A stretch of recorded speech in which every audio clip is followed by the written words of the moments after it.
Hey, my name is David Lloyd, and today I'm going to be talking about the VO2 Max test. More specifically, the analyzation of the test results. By the end of this video, you're going to understand the significance of the VO2 Max test, and you're also going to understand how can I use these results to help my client reach their goals better. So your VO2 Max test results should look something along the lines of this. You have workload on the x-axis, and you have the amount of oxygen consumed on the y-axis. Getting right to it, our test began here and ends over here. You can see a steady linear increase to about 135 BPM and then a slope that just about doubles. What this point here is called the ventilatory threshold. And the ventilatory threshold is from when your body switches from aerobic pathways, such as oxidative phosphorylation, to anaerobic pathways, such as glycolysis. We don't want to be here because the byproducts produced from these pathways make it really hard for you to sustain exercise. They make you really just want to stop doing what you're doing. It hurts. So we want to stay in the green, but we don't want to be all the way down here because we're not really having that intense of an exercise.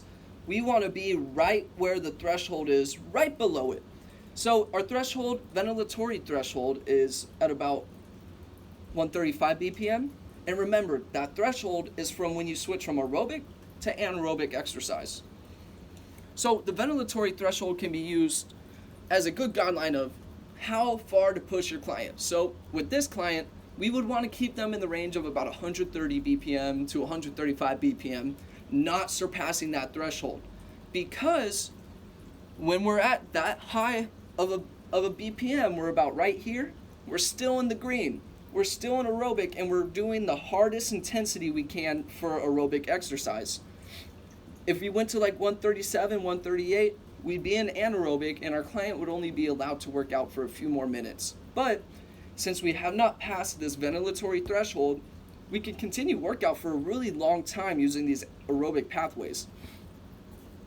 So I have a little example for you that I'd like to see if you can help me figure out where would the ventilatory threshold be on this graph right here. Remember, look for the slope increase. So yeah, it's at about 100 BPM maybe, I'd say. So for this client, our aerobic area would be over here, anaerobic would be up here. So we'd want to train between 95 and 100 BPM. Remember, that is the most intense aerobic exercise that client would be able to do, which is good. We want to get them working their hardest, but we don't want to get them to that anaerobic pathway. If you do find this interesting, let me know. Hit like, hit subscribe. And also, I'd really like for you to go check out what are the main differences between anaerobic and aerobic pathways. Why would you want to stay in the aerobic pathway than the anaerobic pathway? Because trust me, you do want to stay in the aerobic pathway. Thank you.